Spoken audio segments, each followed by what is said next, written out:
Looking for an easy way to get more customers?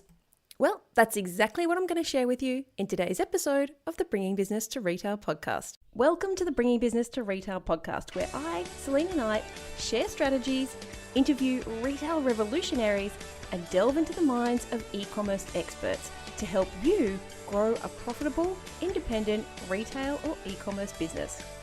If you're stuck in a rut, or if you feel like business is way harder than it should be, or you've overachieved all of the things that you've set out to and are wondering what to do next, or how do I even make this better? I know that you're going to love today's episode. Hey there, welcome back to the Bringing Business to Retail podcast.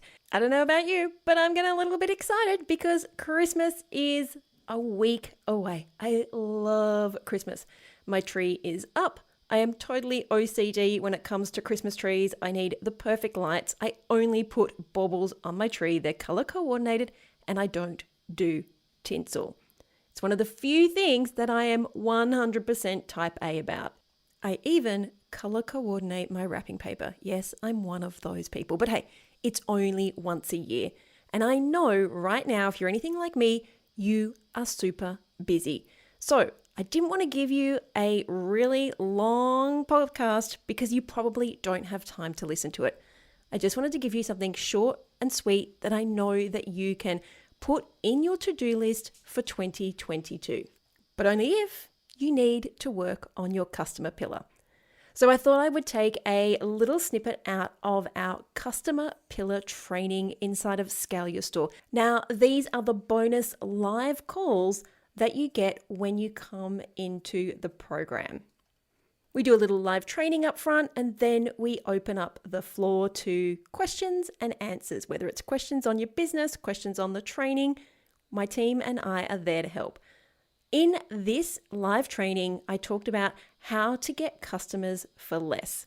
And I thought it was really relevant because I know when you sit down and look at all the things you're going to do for the new year, quite often one of those things that comes up is get more customers. And so today I'm going to let you come behind the scenes and see what we talk about inside of Scale Your Store and share with you a simple strategy that you can use to get more customers for less. I hope you enjoy it. So what I want to talk to you today about is 3 ways that you can get more customers that maybe you haven't really thought about. So these are like very low cost strategies that you can put in place, but they do more than just get you customers. So inside of the customer pillar, we talk about customer acquisition costs. There's a little calculator in there. If you're using Klaviyo, that will to a degree give you, that will give you CLV, customer lifetime value, and it will also give you things like churn rate. But it's really important to know what it costs you to get a customer, because quite often we underestimate how much it costs. We don't put into account, the hours that you're spending on social media, the systems that you put in place for email automation and things like that. So in this training session, 3 ways to get more customers for less. Alrighty. So what you hopefully also learn, and we'll delve more into this week in the marketing pillar, is your customers actually probably don't care about discounts. For pretty much every person that ever comes through Scale Your Store, you very quickly learn that the customers who are worth more to you, what they value is not discounts. Like, there are always going to be bargain hunters and you shouldn't ever exclude those people. But the people who bring you in the most money the most often have a different set of values. And we talk all about that inside of the marketing pillar. So when we're trying to acquire customers, it's really important to know what they value. And all too often I see people just have, get 10% off for signing up to my newsletter. The simple fact is that is just 10% out of your profit that you're giving away, because 10% isn't enough to convert someone who wasn't already going to buy. Okay, so they've done studies. It tends to hit it around the 25 to 35, depending on the price point. We call it 30 to be on the safe side. At 30%, that's when you'll tip somebody over the edge who was like, oh, I don't really want it. But at 30% off, it's like, oh, I'll just get it anyway. Anything less than that And what you're probably doing is just devaluing your product, devaluing your brand, and also taking the profit away, because you think if you're giving 10% off, that is, and it's $100 order, that's $10 in pure profit that you have to make up somewhere else. So you have to sell $20 more somewhere else just to get that $10 back, right? And we reward customers, and it's not just retailers, like every business does it. We reward these new customers, but we forget to reward our existing customers. So I want you to think about flipping that on its head. And if you're going to be giving away valuable, what you're going to learn about is valuable products and information, give those to your loyal customers, right? Keep those people, because it's just so annoying if you see, like at the moment, I walked down this main street of Carrie yesterday and it's 50% off third-party insurance at the NRMA. And I'm like, well, if you're for new customers only, I know it's a way to get people in, but if you're a customer, how does that make you feel? Like, if you never got that discount, it kind of makes you feel like, well, yeah, what am I? Dirty socks? All right. So specifically using this to attract customers, whether it's in the pop-up on your website, whether it is like something that you're using in store. I've got a jewelry company who use this same system in store, and even using this to run paid ads, because it's going to be so much cheaper than a conversion. And I know Tef's got some really good case studies that we've been using on our clients, and also some strategies that you can use to get low cost conversions. And he's going to talk about those over this week and next week. So one of the best things that you can do is use what we call a lead magnet in the industry. So a lead magnet is just giving somebody something in return for either the conversion or for generally their email address. So think about it like this. If you were just walking down the street and you walked into a shop and the person literally came up to you and said, hey, I want your email address, you'd be like, get away, you creepy, stalky person. Like, you probably feel really uncomfortable and you probably want to walk away. But that's what people do on their website. They stick a pop-up that's like, hey, give me your email address.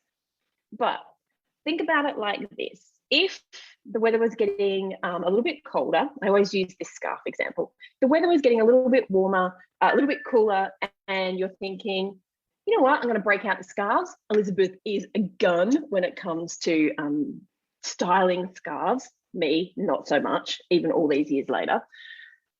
But if you walked into a store and you were looking at some scarves, and I'd say this store could be virtual, it could be in real life, and someone comes up to you and says, hey, you would look great with a double knotted doodah, right? I don't know, all the different ways. And picked it up and kind of, with your permission, put it on and was like, oh yeah, that was great. That'd be awesome, right? That's customer service. So think about it like this. And you can do this really easily. Whether you fine tune something like this down to the landing page that they come to on your website, it's a lot easier to do, obviously, in store, because you can have the interaction, but you can definitely do this online. But if you actually gave away something that was valuable to your customer, so maybe it was an ebook or a guide, or even like a video tutorial of 20 different ways to wear a scarf for every body shape. Well, then as a customer, that to me is so much more valuable than 10% off, right? I can't tell you how many scarf tutorial tying things I've watched in my life, because even though I do it, I can never get it right. So if I had that go-to resource, and I use this example all the time, no one ever has come up, I've not yet found somebody who does this. If somebody had this, sign up and we'll send you 20 different ways to wear a scarf, or how to pick the right scarf to match your skin tone, or something along those lines, that to me as a customer is more valuable, because it's something I can use over and over again. Give me 10% off, I'm likely not going to remember you, okay?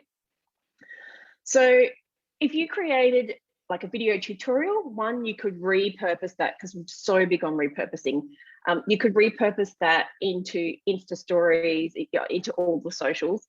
You could even just record that on social and then use that for your lead magnet. You can do pictures. You could outsource this to somebody else. You could take screenshots showing people how to do it. You could do pictures if you're kind of more a picture person and you don't want to be on video. And hey, it doesn't even have to be you. Like, I used to get the girls in the store to show how to tie baby carriers, and we would film it. It doesn't have to be you. Right? But that to the customer is much more valuable and much more memorable, and it is going to build a lot more loyalty than just giving someone a discount. Now, it doesn't have to be as complex as an ebook or a video tutorial or all that kind of stuff. Like, it can literally be a one-page checklist. And in fact, if anything, a one-page checklist is the highest converting lead magnet that tends to go out there. So here's the other thing. Just because someone else has it, or just because it's been done a million times before, doesn't mean you can't do it as well. So we used to use, as a lead magnet back in the day, download your hospital bag checklist, because we sold to pregnant people. That thing always went bonanzas, right? It would cost us back in the day 20 or 30 cents to get an email for something like that.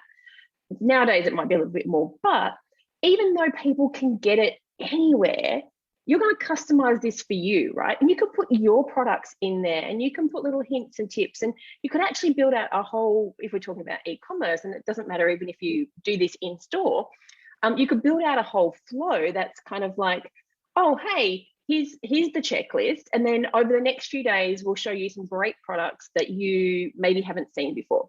So we used to have this awesome, all natural foaming cleanser wash, but you could use it for anything. You didn't have to wash it off. So you could use it to wash your hands.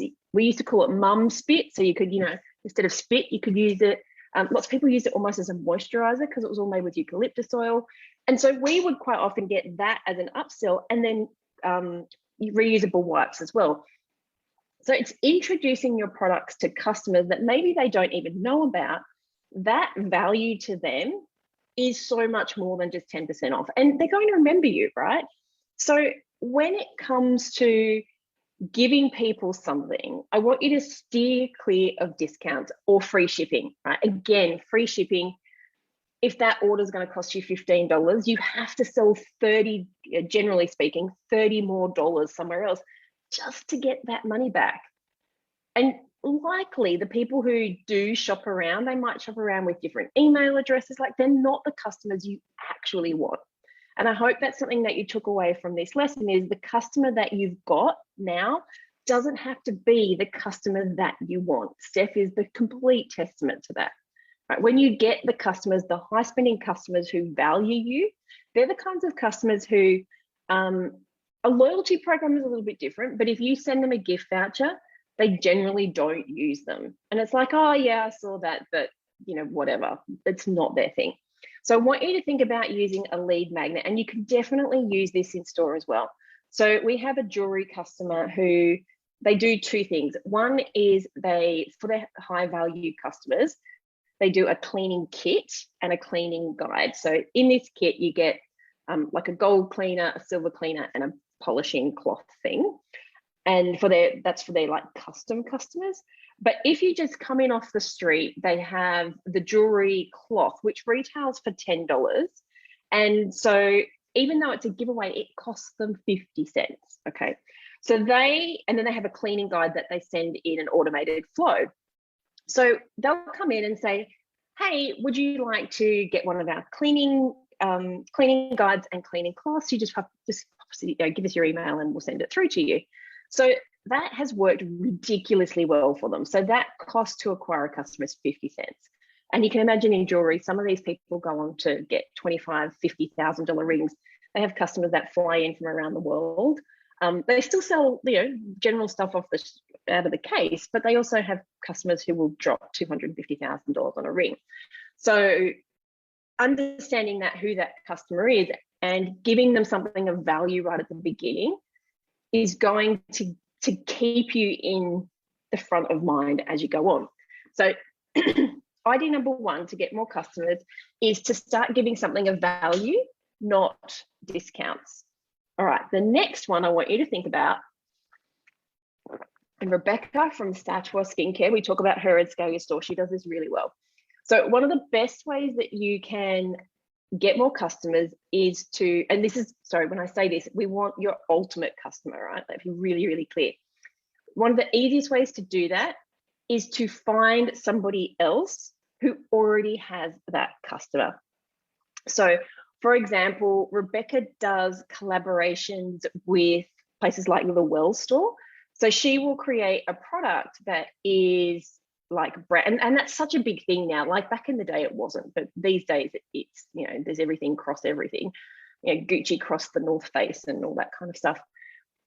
When you go in to do this, you want somebody who has your customers, but doesn't sell what you sell. So for example, I don't know if you know the story of Lululemon, but how they became like a bit of a cult sensation was they worked out that the best brand ambassadors, and this is in the, you know, before the days of the words brand ambassadors, the best way to get their product in front of their ideal demographic was to give it to high-end yoga and fitness. Basically started out as yoga and Pilates teachers. So they literally sent out all this workout gear and said, hey, we'd love your feedback, blah, blah, blah. And of course, it was all a little bit different back then. So all these yoga and Pilates teachers had the Lululemon logo on their butts. Everybody started asking about it, and they got loads and loads of business right at the beginning from that. So guerrilla marketing tactic. But think about who, and again, Steph does this really well, but think about who has your customers. So if you're in fashion, think about people like hairdressers or shoe shops or handbags. Like if you don't sell those kinds of things, think papers like hairdressers, eyelash extensions, estheticians, I think that's how you talk it, even beauticians, like all those kinds of people. If your customer likes spending money to look good, where else are they going to spend money to look good? Right? And then you team up with those people. Now you can do this in a load of different ways. You could do fashion shows, you could just do a giveaway, something really, you know, obvious and boring. I generally prefer not to do giveaways because you don't really get anything out of it. But what I do like is I love events. I love like product collaborations, like anything that's going to build loyalty and isn't just giving away discounts, right? I think that's pretty obvious, right? What is your customer going to value? And in the marketing module, you'll actually work that out. So you've got a really clear idea after going through the customer pillar, who it is you want. Now we're going to work out in the marketing pillar what I call their leverage points are. So what are those leverage points, leverage levers that you need to tweak, like you need to be pulling to get them over the line? And when you know that, who that person is or who those people are is going to be very, very different. My friend Fiona owns an art gallery. They do this all the freaking time. They will team up with, again, really high end, like the Joe Bailey hair salon type people, and they will give them, and again, this is not even they don't even sell anything. What they do is they will lend them a piece of artwork before they have a show coming up, before they're having, show, is that what it's called? A show coming up. And so they'll just have those pieces that rotate. And then underneath they have the promo about when their next show's coming up. Now, that's brilliant, right? Costs them nothing apart from the flyers. The hairdresser gets something out of it because they get a beautiful piece of artwork. We're talking sometimes, $10,000 these pieces of artwork go for. They get a revolving piece of artwork. They get to talk about it with their customers because all hairdressers like to talk.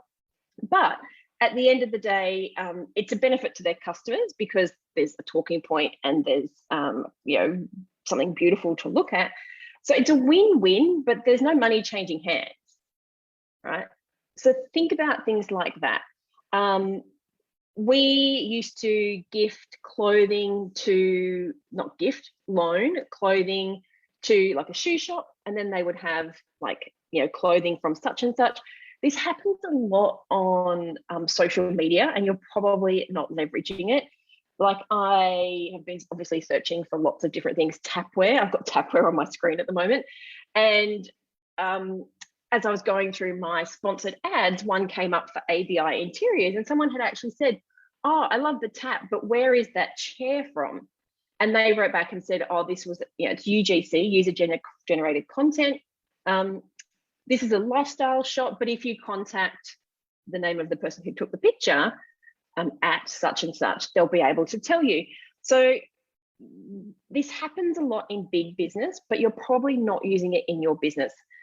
Simple things like, and we kind of touched on this right at the beginning when we talked about different revenue streams, being an affiliate for other people. So whether that is, we were affiliates for stylists, for people who wanted to get a stylist to come in and style their nursery or their home. The best converting one was a first aid company. So we obviously, so pediatric first aid, we obviously had thousands of their ideal target market all around Australia. And so they would sometimes use our space, but if that didn't work for us, they went somewhere else. But they would just pay us a fee for every person that we signed up. So all we did was promote it. But for our customers, that was huge, because so many of them cared about, how to do first aid if something happens to their kids.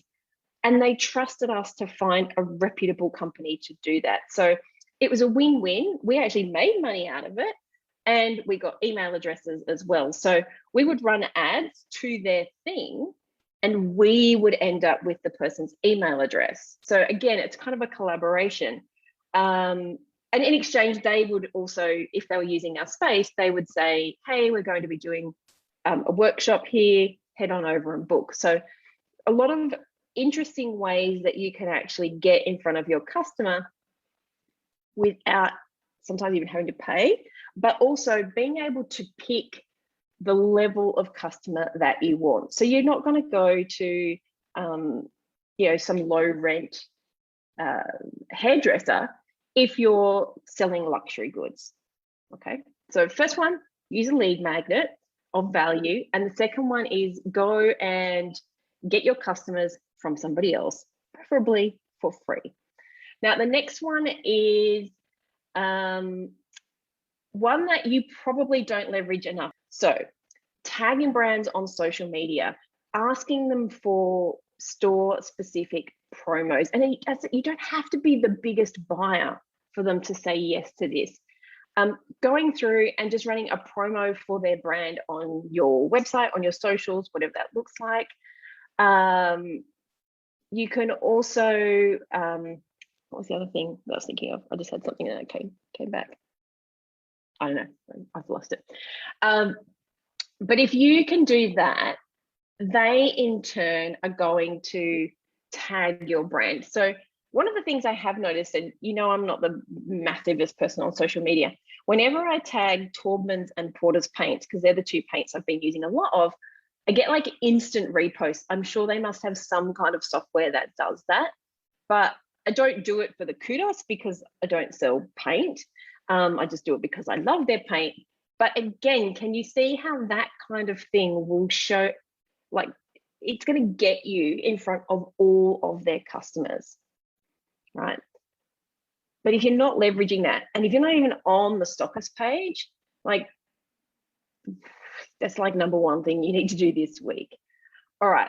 The other thing I was going to say is also making sure, going into the marketing pillar, is also just making sure that you have your like Facebook pixel every possible way place, and your Google Analytics pixel everywhere you possibly can, because you want to be collecting that data. Like, if you can get them to your website, or if you can get them to interact with an ad, we can go and retarget those people really cheap. But that is a marketing thing that we will talk about next week. All right, so top 3 things that you can do to acquire more customers for less, or three things you can do. 1, use a lead magnet of value, not a discount. The second one is go and have a talk with somebody, go and steal other people's customers, essentially, And the last one is leverage the heck out of your suppliers, because for the most part, they have a loyal following of people who want the stuff that you want. Hey, so what do you think? Is that a strategy that you are currently putting effort into in your retail or e-commerce business? I know for me, utilizing my suppliers is just one of the quickest ways to tap into my people. Remember, you only implement this strategy if you need to work on your customer pillar, and specifically customer acquisition. That's what we teach inside of Scale Your Store. We teach all 5 pillars: money, sales, customers, marketing, and impact, and how to build out a 90-day plan that focuses on your weakest pillar so that you can get results. If you are looking at growing your business in 2022, make sure you head over to scaleyourstore.com and check out everything inside of the program. I'll see you back here same time next week. Bye.